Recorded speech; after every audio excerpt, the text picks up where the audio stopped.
Hello, I'm Donna Lowry, host for Georgia Public Broadcasting Lawmakers. Welcome to the Atlanta Press Club Loudermilk Young debate series from the studios of Georgia Public Broadcasting. This is the general election debate among candidates for governor. Let's meet the candidates for this debate. They are in alphabetical order. Stacey Abrams, a Democrat, is an attorney and former state legislator. Shane Hazel, a Libertarian, is a veteran and podcast host. Brian Kemp, a Republican, is the incumbent governor for the state of Georgia. Now let's meet our panelists.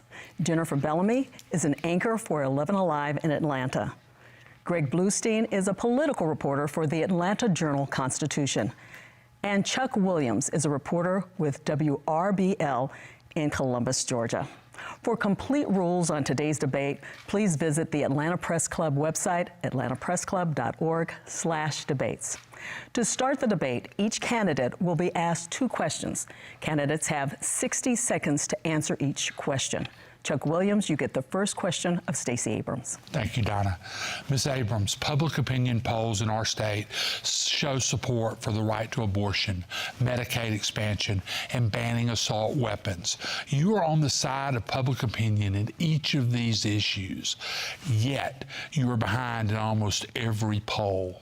Why? First of all, thank you so much for having me, and I appreciate the opportunity to address the communities of Georgia. The reason people are on my side are because I'm on the right side of history and on the right side of the issues. But we also know that polls are a snapshot. The question is, who are they taking a picture of? When I'm going across this state, the people I'm talking to are excited about this election, but they also know that they're often left out of the conversation. Students who have found themselves struggling to finish college because they don't have access to financial aid. Families that are struggling to decide between food on their table and healthcare costs. Families facing rising prices. And everyone I've met is afraid of the gun violence and the rising violence in the state. I do not believe that I'm behind. I believe that I'm making the case for Georgia, the case for electing me as the next governor, because the current failures we have seen in this state are not only damning, they are disqualifying. And over the next few years, we have an opportunity to change the trajectory of the state, and I look forward to leading our state forward. Thank you very much. Greg Bluestein, it's your turn to ask a question of Brian Kemp. Thank you, Donna. Governor, in recent weeks, 2 recordings have surfaced in which you left the door open, or you appeared to leave the door open, to questions about whether you'd push to ban emergency contraceptives and whether you'd back a statewide ban on the destruction of embryos. Can you tell us right now whether you'd push for these measures or any other additional restrictions on abortion now that the 2019 law is in effect? No, I would not. I mean, look, we were at many campaign events, people come up, secret recordings, couldn't completely understand the conversation that's going on, but no, that's not my desire to do that. Georgians should know that my desire is to continue to help them fight through 40-year high inflation and high gas prices and other things that our Georgia families are facing right now, quite honestly, because of bad policies in Washington, D.C. from President Biden and the Democrats that have complete control. And thankfully, working with the Georgia General Assembly, we've been able to work to help give some relief to people despite what's happening in Washington, like giving a income tax credit back to our citizens, cutting taxes, also suspending the gas tax since March now, $800 million of relief for our hardworking citizens. So that is what my focus has been on, and it's what it will continue to be on. Thank you very much. Jennifer Bellamy, your question for Shane Hazel. Mr. Hazel, Georgia seems to be struggling right now in dealing with how to legally take on the issue of cannabis in the state. What do you think needs to be done here? How should Georgia address the issues surrounding marijuana? I guess a perfect question for a libertarian. We believe that cannabis is a plant that grows from earth naturally, and the hubris that the federal government has shown in making a Schedule I drug while also holding patents on it is one of those things where we find it somewhat laughable. And it is. It is a right of people. It is medicine. It is something that we can add to our industry here in Georgia and really displace a lot of what comes in from outside of Georgia. This is a huge win for Georgia. We have a great agricultural sector. We can grow 2 bumper crops of cannabis every year. the idea that it is still illegal and that Brian Kemp has talked about this and tweeted about it as it is a good thing when we make cannabis bust and cannabis bust only is a real sign that the government in Georgia is using it for the prison industrial complex, for the law enforcement complex to go after communities that would like to see freedom in this area. So it's a right. That's how we see it as libertarians. All right. Thank you very much. You have a rebuttal? Yeah, I would just like to make sure people at home know that I have been doing exactly what I told them I would do when I was campaigning for governor, and now that I am your governor.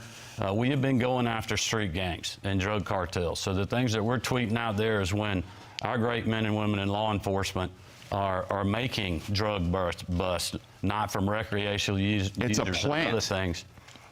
But that's what my focus is on. All right. Thank you very much, gentlemen. Greg, please ask a question of Stacey Abrams. Yeah, Ms. Abrams, in 2018, you didn't concede defeat to Governor Kemp, and you talked to systemic problems with the state's election system. This election, do you commit to accept the outcome of the vote, regardless of what it shows? And do you stand by your use of words like rigged 4 years ago to describe the state's election system? In 2018, I began my speech on November 16th acknowledging that Governor Kemp had won the election.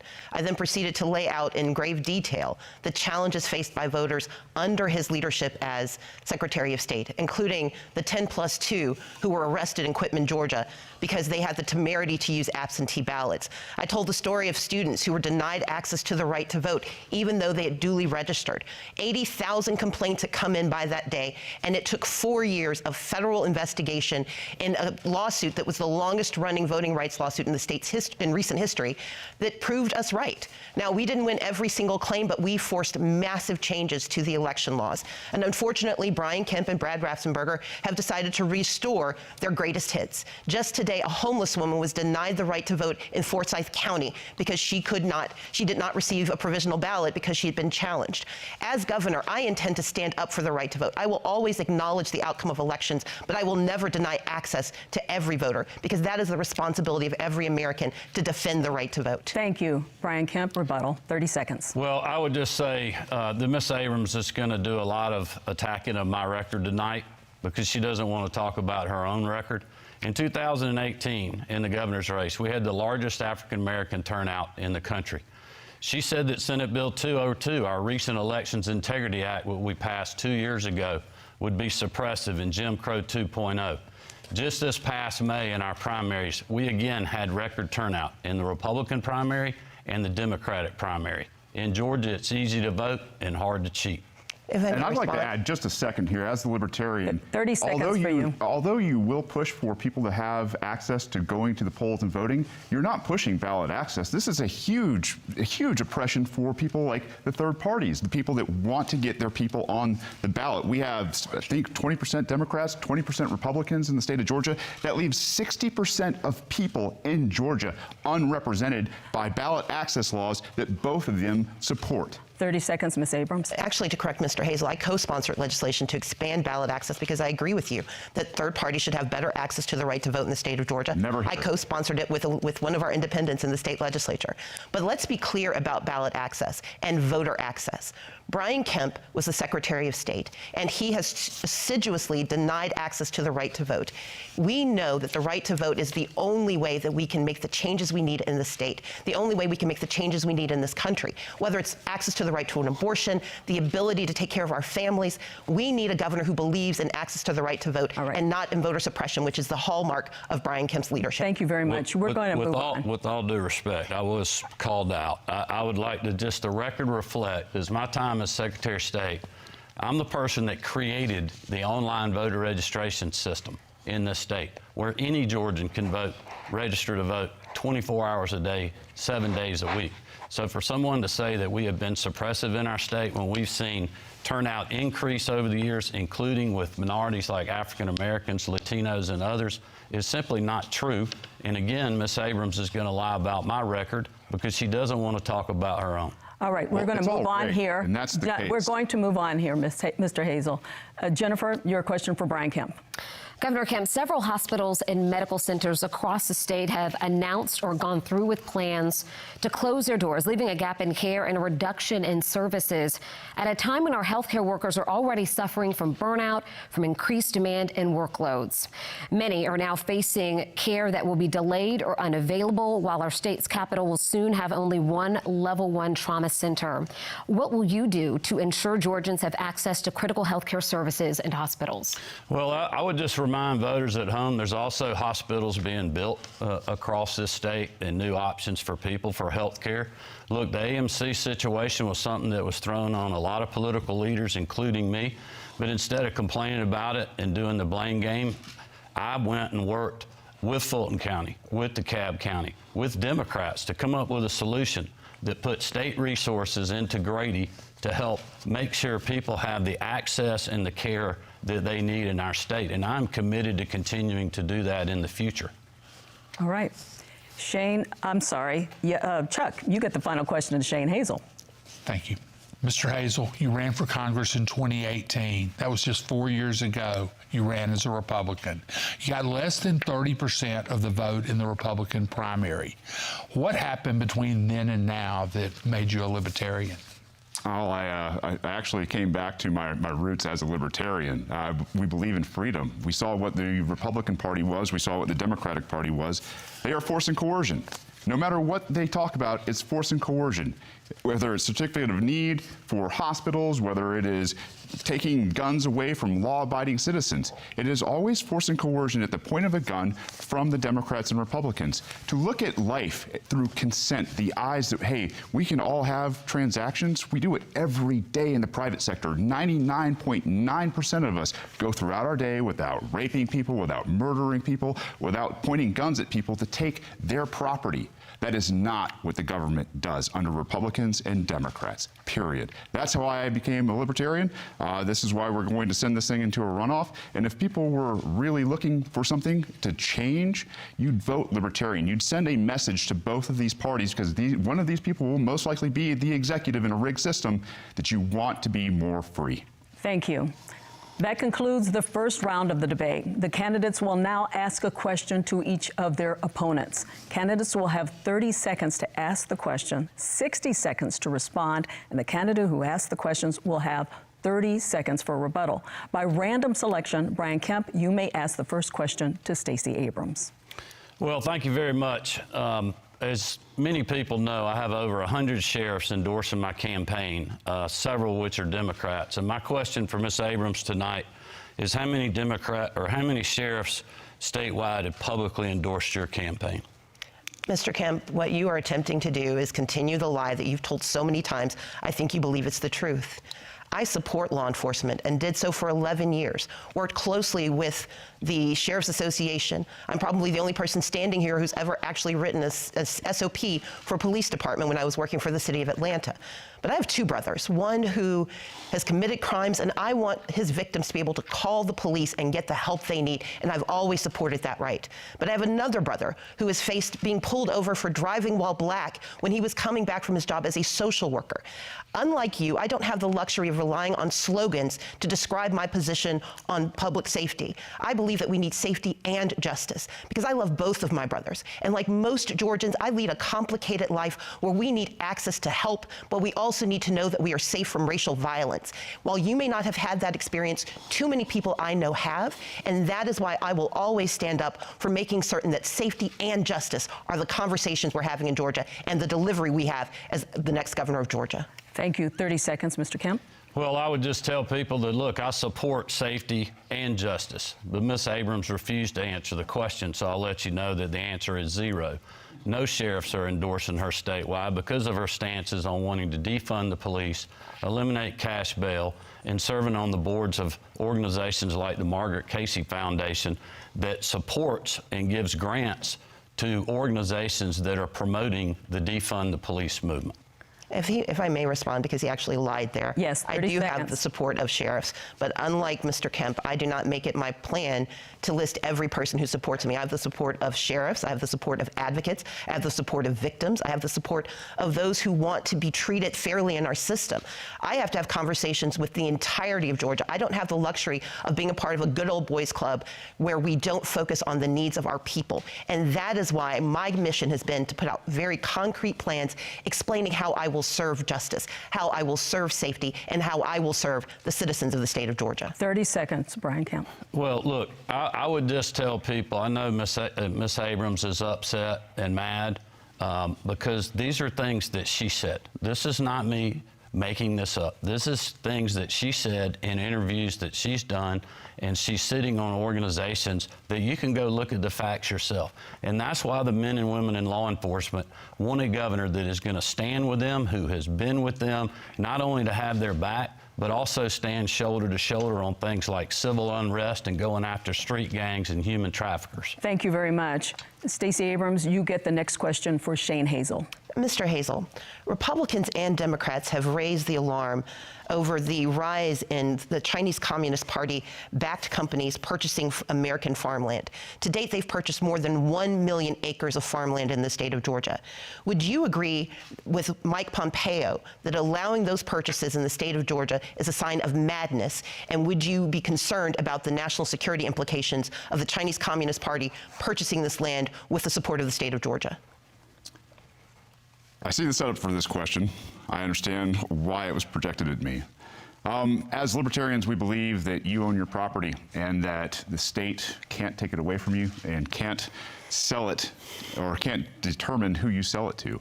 The CCP, obviously, which is going through its own internal unrest right now, I believe is probably purchasing this with things like central bank digital dollars and yuan, which are also coming down to a critical nature where people are in uprising in China. What we need to look at is how these purchases are being made. Are we accepting fiat, CCP, yuan in Georgia as an actual currency? It's about as good as the US currency, the fiat currency that we're about to have hoisted on us in terms of a CBDC. I'm not going to tell you or anybody else as governor how or who to sell your property to. And I imagine that in the end, the free market will work itself out. Thank you. Stacey Abrams, 30 seconds. The state of Georgia is watching our farmland be purchased by the Chinese Communist Party. And while that is not normally a conversation that we have, it is something that we should be concerned about. Agriculture is our #1 industry, and Georgia has 13 military installations. The fact that the state of Georgia is working with the Chinese Communist Party, using one of their technologies that both Donald Trump and Joe Biden have warned is very much a national security threat, should be of great concern to every Georgian. This is not about being concerned simply about who's owning the land, but it's about how much access to our information they have because of this state. Thank you. Shane Hazel, you may ask your question of Stacey Abrams. Yeah, I'd agree with you. The military-industrial complex is a big problem. It is. And the fact that we have people trying to come here to, I don't know, get a backdoor into our military, I think one of the things we should be talking about as Georgians and as executives is the Defend the Guard Act, where our military has been used very, I don't know, haphazardly around the world to go and take resources from the Middle East, or now in Ukraine. Mr. Hazel, your question. This is my question to who? To Stacey Abrams. Yeah. Oh, we've already switched gears. Yes. My question to you, I'm sorry. It's okay. I have hearing problems, guys. My question to you is, I mentioned CBDCs. As the executive of Georgia, when we come into a CBDC from the Federal Reserve, will you, as the executive, accept the CCCP-style currency? I believe that the conversation about currency is a complicated one, and part of the challenge we have is how this currency is transmitted, the very real security threats with digital currency, the hacking and mining of that digital currency should concern all Georgians. As the governor of Georgia, I will work very closely with the Federal Reserve, but also with the innovators and the entrepreneurs who do see an opportunity. But before we take a step forward that could put us at risk, our responsibility is to understand the complexity of what is happening with these transactions.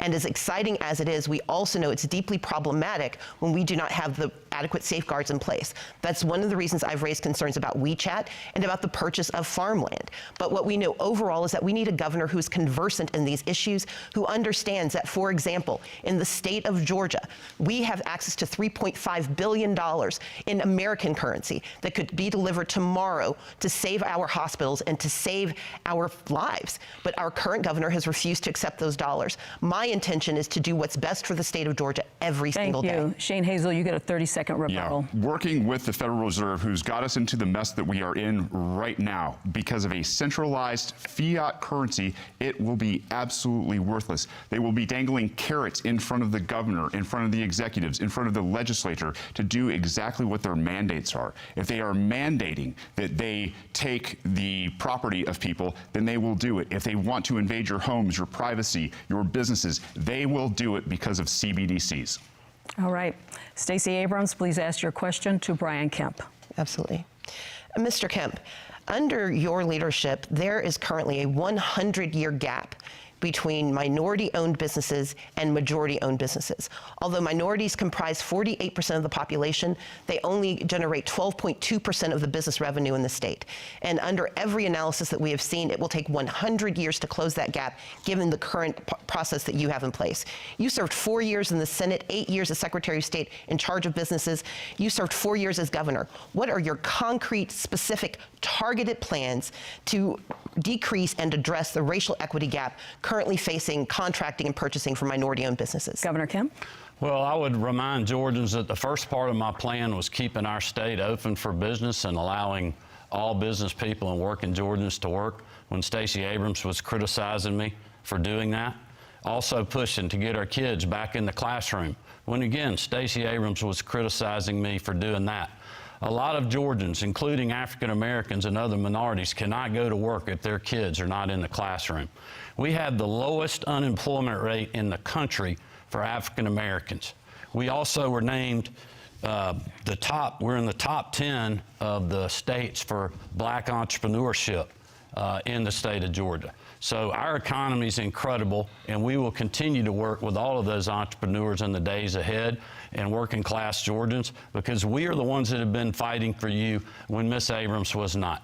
We were giving tax refunds. We were doing tax cuts. We were suspending the gas tax to help you deal with 40-year high inflation when she was criticizing us. Stacey Abrams, 30-second rebuttal. I would point out that Mr. Kemp did not address the needs of purchasing and contracts for black and brown-owned businesses, which is what he has refused to do for the last 16 years. We know that $10.9 billion has been delivered to the state of Georgia through 2 recent acts at the congressional level. And Brian Kemp does not have a plan for making certain that people of color have access to those contracts, access to purchasing. It was only in July of this year that he finally acknowledged that there might be a problem. He has said that we need to study it. I would tell him, just cheat off of my paper. I know the answer. We need a governor who actually believes in equity, racial equity, economic equity in the state of Georgia, and I will deliver. Thank you. Shane Hazel, please ask your question to Brian Kemp. Brian, in 2020, on April 2nd, you locked down Georgia, threatening peaceful people with force and coercion. You called people in Georgia non-essential, and it killed millions of jobs. You bent the knee to Big Pharma and pushed a vaccine that was untested on people, and it has killed people. They have lost their loved ones. You've allowed bureaucracy to invade our businesses, and then you had the audacity to brag about record tax revenue. You want to say sorry to anybody? So is that a question, or? That is a question. Do you want to say sorry to anybody? Well, look, I'll be glad to talk about my record, because obviously Mr. Hazel is gravely mistaken. If you look at the executive orders that I signed, we said every business in Georgia was essential. There was a few that we asked to help us stop the spread, flatten the curve, build PPE supplies and hospital bed capacities, because unlike him, I was getting the calls from hospitals saying, hey, we are out of surgical gowns, we're out of masks, we need ventilators. And we were literally working 24/7 to supply those items while also keeping our economy open in this state. And as you know, I was the first state to open the small parts that we asked to close, and our recovery's been as good as any state in the country. We have had 2 record years of economic development because of our business environment, working with the General Assembly to make sure that we're putting Georgians first and Georgia businesses and Georgia workers first, and that's what I'm committed to continuing to do. 30 seconds, Mr. Hazel. You should have put Georgia freedom first, period. You didn't have the power to lock down businesses, and you signed the executive order on April 2nd. It was clear as day. I sat there and watched you do it, and I was like, there is no coming back from this. The idea, I guess the default was to lock down Georgia instead of trusting Georgians with their freedom to adapt in a time of very changing circumstances, I think is a tyrant move, and I think the left and right are fascists and communist socialists, whereas we're talking about real liberty, trusting Georgians with those decisions. Thank you, Mr. Hazel. Brian Kemp, you have the final question in this round for Shane Hazel. Well, I would just ask Mr. Hazel if he supports the things that we have done, because we were open and Georgians were working and we've had excess revenue. So instead of doing big government... That's our tax money. Okay. Yeah, no, I don't support it, because here's the thing is, when we get to that point, when we talk about what you're doing... ask my finish your question. Please go ahead. I would just say, do you support the tax cuts we've done, returning $1 billion of taxpayer money and suspending the gas tax for Georgians to help fight through 40-year high inflation and bad domestic energy policy? Georgia, I hope you hear me when I say libertarians think taxation is theft. It's your money. It's your property. Yeah. You should be able to determine what you do with it. I don't support the fact that you haven't ended qualified immunity. I don't support the fact that you haven't ended civil asset forfeiture. I don't support the fact that you haven't ended the drug war. You haven't ended nonviolent crime. You haven't ended cash bail. You haven't ended no-knock raids. You haven't implemented community review boards. And you haven't banned blacked-out cop cars that go after people for more money. It's ridiculous. De-escalation by the executive to leave peaceful people alone in the state of Georgia. That's my message to both of you, to everybody in the state who wears a badge. Stop going after peaceful people. Mr. Kemp, 30-second rebuttal. Well, that's simply not true. As Georgians know, I have followed the laws and the Constitution of this state. And I ran on going after criminal street gangs because I knew there was an issue in our state when other people wouldn't even talk about it and the media wouldn't acknowledge it. And you look at the amount of fentanyl that's coming across the southern border because of bad border policies from this administration. Every governor in the country is having to deal with that. So yes, I'm going to go after bad people that are selling bad drugs and killing our children and our other citizens. The free market way to do that would be to allow cannabis and psilocybin to handle the mental health issues. Okay, well, I wasn't talking about cannabis. I was talking about deadly fentanyl. Stop busting them then. Gentlemen, we're going to move on. That concludes our second round. For those just joining us, this is the general election debate between candidates for governor. We will now go back to the panel to ask questions to the candidate of their choice until we run out of time.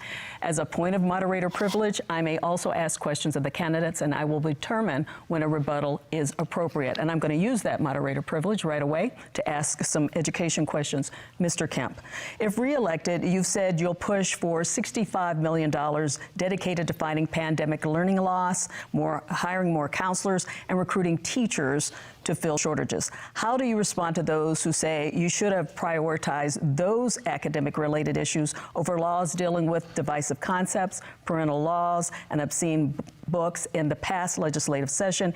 Even those who were pushing for those laws, in the end, say they don't have much teeth.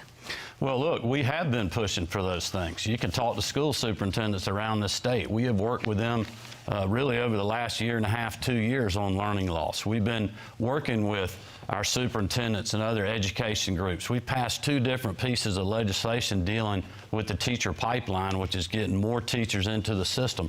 Our plan is working with higher education, including our HBCUs and others, to make sure we're getting more of the right people and more of them in the classroom to help mentor our children. This is really just the next step in the process. We are funding K through 12 education in this state more than we ever have per pupil, ever. And that's coming off a recession during the middle of a global pandemic. This includes my promised teacher pay raise of $5,000 that we completed in my first full term, despite having to deal with 2 years of a global pandemic and a recession. So I think it's incredible what we've been doing, but make no mistake, we have more work to do, and I'm committed to doing that. Thank you. Shane Hazel, would you tell us your education plan? Yeah, it's to put it in the hands of the private sector.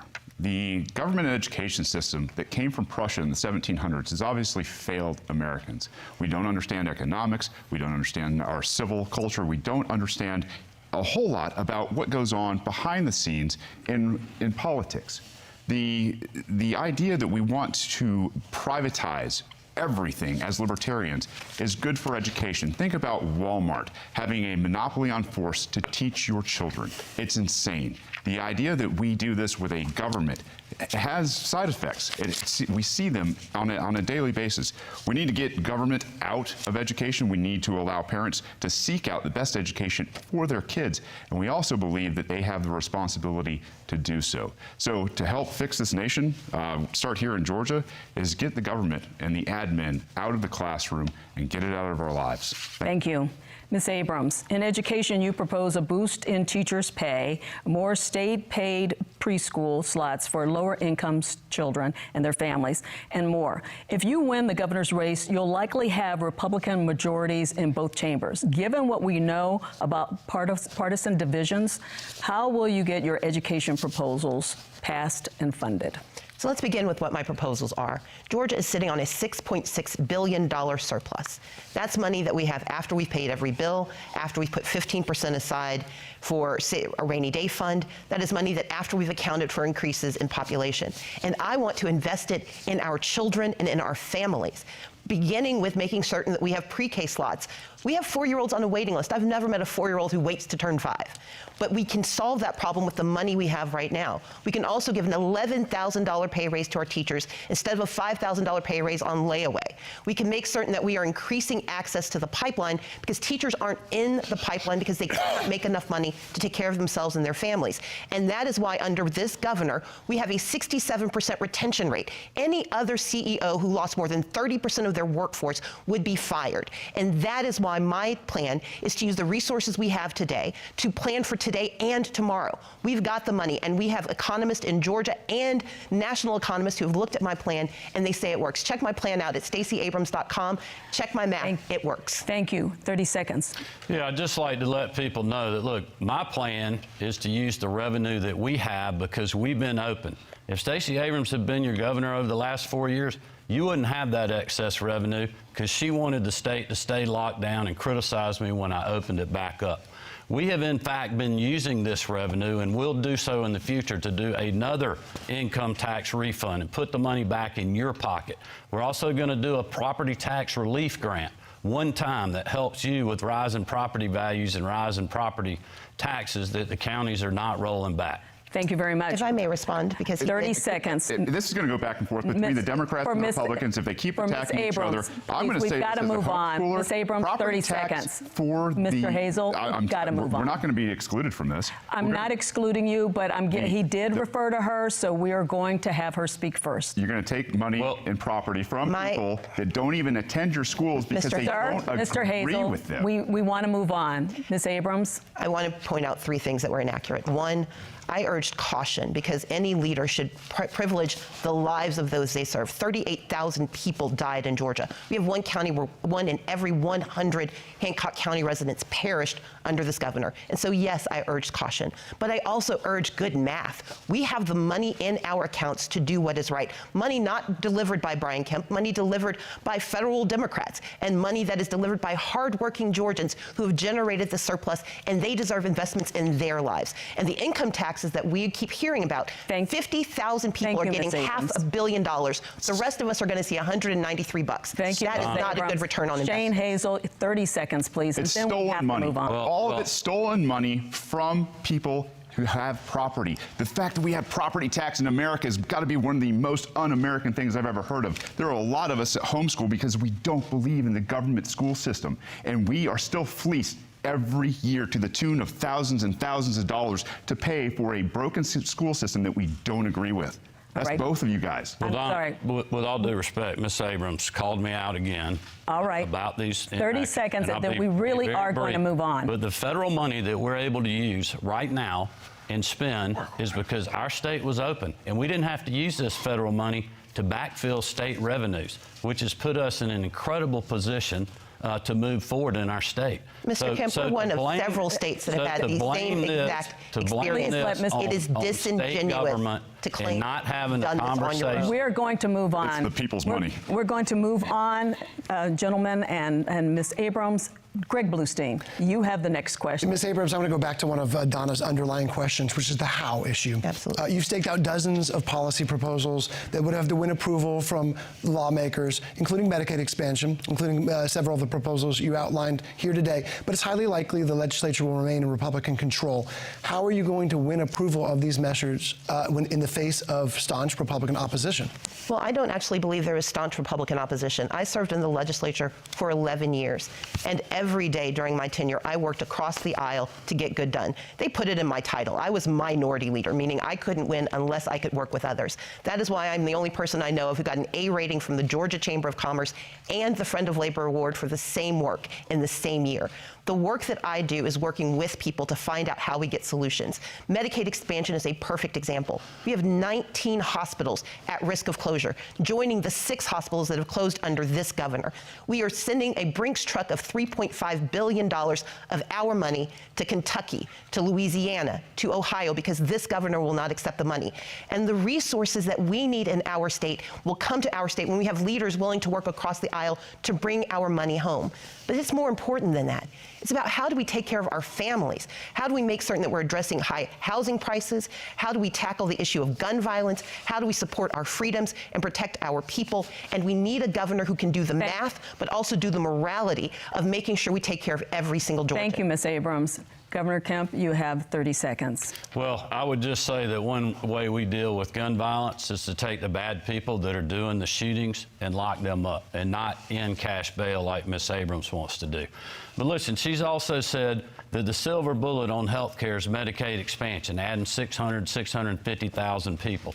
Well, there's been 600,000 people added to the Medicaid rolls since I become governor. And the problem is it's a broken government program that she wants the government to decide your health care that will also kick 200,000 private citizens off their private sector health care. Thank you. I may respond. 30-second rebuttal. Just talk about he this called just for her a name. second. Ms. Abrams, you have a 30-second rebuttal. This is ridiculous. Number one, Medicaid expansion will allow 500,000 Georgians who are working people to get access to health care.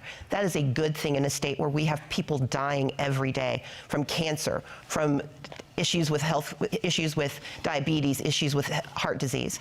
But number two, the 600,000 people that he references who are on Medicaid, they are put there because of the public health emergency. And when that ends, they will lose health care, which will add more people who are on the streets unable to get health care. Under this governor, we've lost 6 hospitals. We have ambulance wait times that are excessive, and our people need relief, and they need their money back. I would like to weigh in. We want to give our panelists a chance to ask more questions. So, Chuck Williams, it is your turn to ask a question, Mr. It's insane. Governor, the Democrats have controlled the U.S. Senate for 2 years because Georgia shifted from 2 Republicans to 2 Democrats in January of 2021. One of those seats was held by Kelly Loeffler, a person you appointed to that post. She then lost to Senator Warnock. Do you wish you had made a different choice when you selected Kelly Loeffler? Well, no, not at all. I mean, I was excited about her candidacy. I know she worked extremely hard. It was a very challenging environment in 2020. And I think it goes to the point that in 2020, watching that election, I learned a lot of lessons. You know, a lot of the things that we haven't been doing with the ground game from a political perspective, we are now doing. Making sure that when we're campaigning, that we're making sure what we know the differences are with the candidates, but also we got to be for something. And what I'm for is doing another $1 billion tax rebate, for doing property tax relief grants, for continuing to strengthen rural Georgia and run rural broadband like we have been doing, that we started this program long before the pandemic hit. Doing economic development projects where 74% of the investment of over $30 billion over the last 2 record years is going to rural Georgia. Over half the 80,000 jobs that are going with those projects outside the 10 metro counties in rural Georgia, and I'm committed to doing that in the future. Mr. Hazel, if you would like to have 30 seconds, you may. Thank you very much. The state of Georgia needs a governor who understands econ. The $200 trillion of unfunded liability in this country, as a veteran, understanding that we have a veterans health care system that is in shambles. They treat you as a liability, and they will throw pills at you every chance they get. They won't actually address your health. There is no way on earth we're going to expand that to the rest of the 99% of the country. It's a fairy tale, and it doesn't exist. That's why the economy is collapsing, because they continue to print trillions and trillions of dollars and hike interest rates at the same time. Thank you very Policies much. like that are going to do the same. Thank you. Jennifer Bellamy, it's your turn to ask a question. This question is for each of you. What do you see as the biggest challenge facing Georgia and Georgians, and how do you think it should be addressed? What will you do as governor to address that challenge? Let's start with you, Stacey Abrams. Gang crime is up. Gun violence is up. Housing prices have skyrocketed. Equity investors have purchased 30% of the homes in the state of Georgia. We have 1.4 million people without health insurance who cannot see a doctor when they need one. We live in a state of fear. And this is a governor who, for the last 4 years, has beat his chest but delivered very little for most Georgians. He has weakened gun laws and flooded our streets. He has weakened our privacy rights and women's rights. He has denied women the access to reproductive care. The most dangerous thing facing Georgia is 4 more years of Brian Kemp. We need a governor who actually understands the math and the morality. We need to understand that, yes, we have veterans, like Mr. Hazel pointed out, who can't get access to health care, in part because they're not fully covered by VA benefits and will only get health insurance if we expand Medicaid. We have seniors who are being forced out of their homes because this governor refuses to address the issue of housing crises. In fact, he told an audience that he didn't want to upset investors by giving local authorities control over housing prices, letting them address the issues. We need a governor who will do more for more Georgians. I want to give each one of them a chance to answer Jennifer's question. Shane Hazel. The biggest problem facing us is the economy, but to quote the great Rothbard, the man who puts all the guns and all of the decision-making power into the hands of a central government and then says, limit yourself, is he truly the impractical utopian? The idea that the economy isn't the biggest problem that we have in Georgia is because people don't understand economics. These guys don't understand economics, from Republicans or Democrats, or else we wouldn't be in the hole that we're in terms of trillions and trillions of dollars. What we need to do is get back to basics, Austrian economics, where we get rid of this cancer that has invaded every transaction that we have through a fiat currency system, creating freedom for everybody in Georgia is the default position. Not more government, not more programs, not more policies, not more point at the barrel of the gun, force and coercion. It is freedom. All right. Brian Kemp, your answer to the question. Well, I'll first, since I didn't get a rebuttal after being called out, would just let Georgians know again that my record's being attacked because Ms. Abrams doesn't want to talk about her own record. If you look at what the state of Georgia and our First Lady, Marty Kemp, has done to raise the awareness on ending human trafficking, going after the perpetrators and supporting the victim, as well as us working with the General Assembly to give Medicaid benefits to birthing mothers up to a year after having that child and other things, shows you, our state, that we value life and that we care.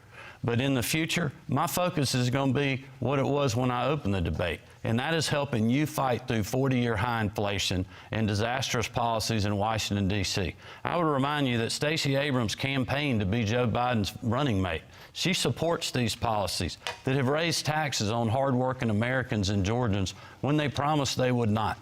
We're working with the General Assembly to help you fight through that by suspending the gas tax and giving your money back Thank you put very in your much. pocket. Thank you very much. Greg, your next question. Hey, Governor, I want to stay with you and talk about something that just came up in the last exchange a little bit. Earlier today, you rolled out a new public safety plan that offers a crackdown, promotes a crackdown on criminal offenses. What it doesn't specifically address is gun violence. Your critics say that your permissive gun policies will only lead to more crime. What do you propose you will do in a second term if you're reelected to address gun-related crimes? Well, again, we're going after the people that are doing these gun-related crimes. I mean, and that's what we're doing, going after street gangs in this regard. You know, during the pandemic, when I was talking to people about how we were responding and what we were dealing with, I was hearing from educators and athletic directors and other people saying, Governor, we got to get our kids back in the classroom because we're losing them. We're going to lose them a decade of children because these kids that we're recruiting when they're 13, 14, 15 years old to be on the ball field or be in the band or be on the robotics team or what have you, extracurricular activity, they're being recruited by street gangs because they're not in the classroom. So those are the kind of things that we are focused on to make sure that these kids are under the right environment. And my new public safety plan is stiffening penalties for gang members that are recruiting our children. And I believe that most Georgians support that, and I'm committed to working with all law enforcement to make a dent there. Thank you. Chuck Williams. This is for Governor Kemp and Ms. Abrams. Columbus, Macon, Atlanta, and other communities have benefited from a Georgia State Patrol task force that has helped augment police coverage in those cities and some others over the last year. What can be done to make sure that local agencies that are short on officers can handle these policing duties without having to rely on the state? Ms. Abrams? Well, you Yes. actually asked Mr. Kemp. I said for both. Okay, Yeah, it's for both. Governor. Yeah, look, I'm glad that answered that question. The crime suppressing unit that I asked Colonel Wright to put together during civil unrest when I grew tired of local elected political leaders that wouldn't let their local law enforcement go after dangerous people during civil unrest, that had no chase policies, where street racers and street gangs are terrorizing our citizens. I told Colonel Wright I wanted a plan, I wanted to know how much it's going to cost, and I want to know who we're going to work with. And that's why the State Patrol, GBI, Department of Natural Resources, game wardens, working with the Fulton County Sheriff, who's helped us with jail facilities, the Atlanta Police Department, we went and put a plan together to start going after street racers and going after violent criminals and have more boots on the ground. We've done the same thing in Columbus, we've done it in Macon, we've done it in Savannah, and we'll do it wherever we're needed. This is not our job. We're using funds from the governor's emergency fund to help pay for these dollars, and thankfully the General Assembly supports that because we've been in the fight when others were not. Thank you. Ms. Abrams.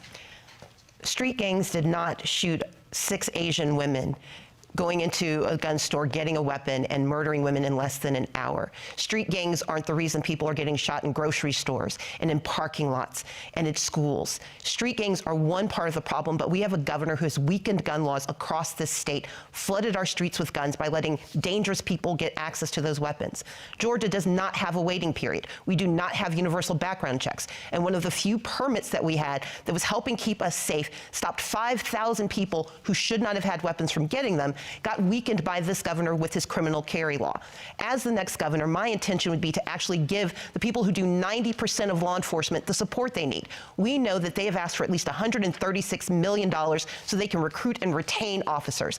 I am the only candidate who's put in place a plan for at least $25 million in grants, not loans, to go to these local law enforcement officers so they can recruit and retain officers so that their officers aren't working 2 or 3 jobs simply to make ends meet. Thank you. Before your rebuttal, Governor Kemp, Shane Hazel, you may respond to this question. You keep going back to guns, Stacey, and I think it's going to be your undoing here in Georgia.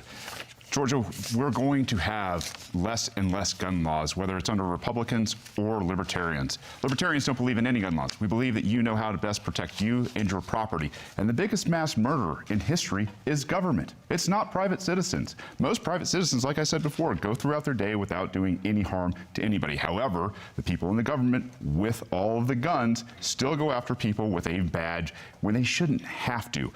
In Holly Springs, Georgia, I introduced the Helios Initiative, where we got rid of civil asset forfeiture. It was a one-page bill through decentralization, nullification, using the Constitution that made the officers in Holly Springs safer because they don't have to go out there and they don't have to harass people of color while driving while black. They don't have to go out there and look for drugs. They don't have to go out there and do any of these things because civil asset forfeiture is also the government stealing more than criminals, hardened criminals, from anybody and everybody in the state of Georgia. Thank you. Governor Kemp, 30 seconds. Well, thank you. I would just let people at home know the largest, fastest growing segment of the population that's buying handguns and firearms is African Americans and females. You know why? because the criminals are the only ones that do have the guns. You have local governments that are holding up concealed weapon permits that are keeping law-abiding citizens from being able to simply use their Second Amendment right to protect themselves and their property and their families. I will certainly support that. Thank you. Mr. Hazel, may I respond? Yes, 30 seconds. Let's be clear. I believe that we can protect the Second Amendment and protect second graders at the exact same time. That means that, yes, more people are buying guns, but that's because they think that's the only way to protect themselves because guns have flooded our streets. These are communities that want to be safe. They don't want to have to carry weapons. I know how to shoot. My great-grandmother taught me. But I know that the person who is most responsible is the person who holds the weapon. And that is why I will quote Ronald Reagan, trust but verify. And because of the criminal carry law that Brian Kemp signed into law, there is no longer a background check for those who have concealed carry permits. That makes all of us less safe. How are you going to take the guns? Don, if I could respond. How is she going to take the guns? That's a great really question. want to move on. Well, there is a federal background check. There's a federal background check on every individual that buys a firearm in the United States of America. Which shouldn't exist either. So, that is not true, well, the point, Mr. Kemp, that's not true. I understand the point you're making, but the point is, when you buy a firearm, you get a background check. Mr. And Kemp, none of the laws changed. Mr. Kemp, if you purchase a weapon in Georgia through a gun sale or a private sale, through a gun show or a private sale, you're not subject to that. We're going to have to move on. I interrupted you tonight. And I apologize. Candidates, we have to move on. I'm going to allow Jennifer to ask what's going to be the final question in this round.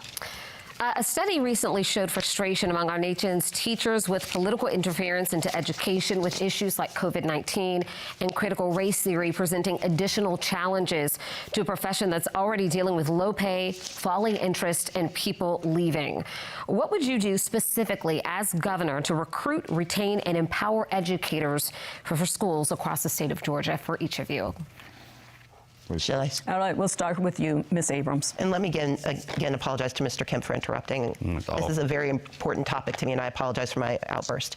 I will say that when it comes to education, we know teachers are leaving the workforce. We have a 67% retention rate, but 70% of our teachers have said they would not recommend teaching to their colleagues. That is because of low pay, because of overregulation, because of high stress, and because they believe that they are being told to teach to a curriculum that does not reflect the values and needs of our students. When a teacher is told that you have to lie to a child, which is what happened with the divisive language, the divisive concepts legislation, teachers are not being able to teach the whole history of our students. They're not able to tell their children what they need to know. As the next governor of Georgia, I will repeal those laws, I will increase pay, and I will make certain that all of our teachers can start and continue through their time well paid and well protected and well supported by the government. Unfortunately, we're running out of time, so only 45 seconds. So, Brian Kemp. Well, I would just say this is exactly why I did the $5,000 teacher pay raise that I ran on in 2018.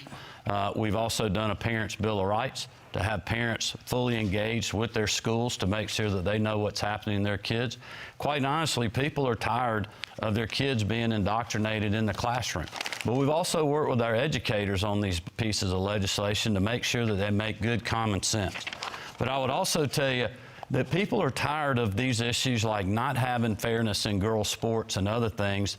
And quite honestly, it's woken a lot of people up. So we got to continue to have good conversations like we've done with our teacher pipeline legislation, like we're doing with helping 9,000 parapros get fully certified to be in the classroom. Thank you very much. Shane Hazel, you get 45 seconds. Your question raises a lot of interesting points. A lot of these teachers, like my own wife, has left the profession of teaching to homeschool, to go to private school, to do something outside of this narrative where admin from the federal government and the state government is forcing them to teach things they don't want to teach to test. They can't stand the administration who makes six figures. It is bloated. It has absolutely gotten out of control. We need to nullify property tax. We need to let people get out of this system. We need to allow the private sector to work, because before education was put under the thumb of government here, we had some of the brightest, most well-read people in the entire world, and that's what we need to bring back. All right, thank you very much. We are running out of time, so that is all the time we have for questions. Each candidate will now have only 40 seconds for a closing statement. And Brian Kemp, you get the first closing statement. Well, first of all, let me thank the Atlanta Press Club for having us. When I ran for governor in 2018, I promised to put hardworking Georgians first ahead of the status quo and the politically correct. I said shortly after being sworn in, I would work hard as your governor every single day for all Georgians, whether you voted for me or not. I'm so optimistic about the future of our state. The lowest unemployment rate in the history of the state, the most people working, and economic opportunity in all parts of our state, no matter your zip code or neighborhood. Stacey Abrams said Georgia's the worst state in the country to live. Well, Marty, the girls, and I disagree. We think Georgia's the greatest state in the country to live, work, and raise our children, and that's why I'm asking for your vote and support to keep it that way. Thank you, and God bless. Thank you. Stacey Abrams, 40 seconds. I, too, want to thank everyone tonight for your support. And I want to point out that Brian Kemp did make promises. He promised to keep us safe, but crime has gone up. He promised to protect us, and yet he's attacked our freedoms. He has promised to take care of our families, and yet the rising prices in Georgia are rising because he refuses to expand Medicaid, because he refuses to tackle the affordable housing crisis that we have, and he's sitting on $400 million of our money that he will not spend to keep us under roofs and in our homes. As the next governor, I want us to have more money in our pockets, more protections in our lives, more freedoms in our days, and more opportunity in our communities. I see all of Georgia, and as the next governor, it would be my intention to serve all of Georgia. I encourage you to go to my website, StaceyAbrams.com, and please make a plan to vote, and know that I'm asking you for your vote tonight. Thank you. Shane Hazel, you get the final 40-second closing statement. Georgia, you are essential. We are in changing times. Technology, money, politics are all changing incredibly fast. As humans, our superpower is our ability to adapt to a changing world. This power to adapt, our passion and genius is unleashed when it is free. Free from tax, free from government and their lockdowns, free from government mandates, and free from force and coercion. You know best how to adapt and run your life, and that is your right to do so. It is time peaceful people were free to take on the challenges we face. Our message to the government is simple. It's time to leave peaceful people alone. If you believe the government is so damn essential, we have to go. I'm sorry. Stop robbing us at the point of a gun and compete. That concludes our debate. We'd like to remind voters that Election Day is Tuesday, November 8th, and early voting has already begun. Our thanks to the candidates and to our panel of journalists. We'd also like to thank the Atlanta Press Club for arranging today's debate. For more information about the debates they will host this election season, visit atlantapressclub.org/debates. I'm Donna Lowry. Thanks for joining us for the Atlanta Press Club debates.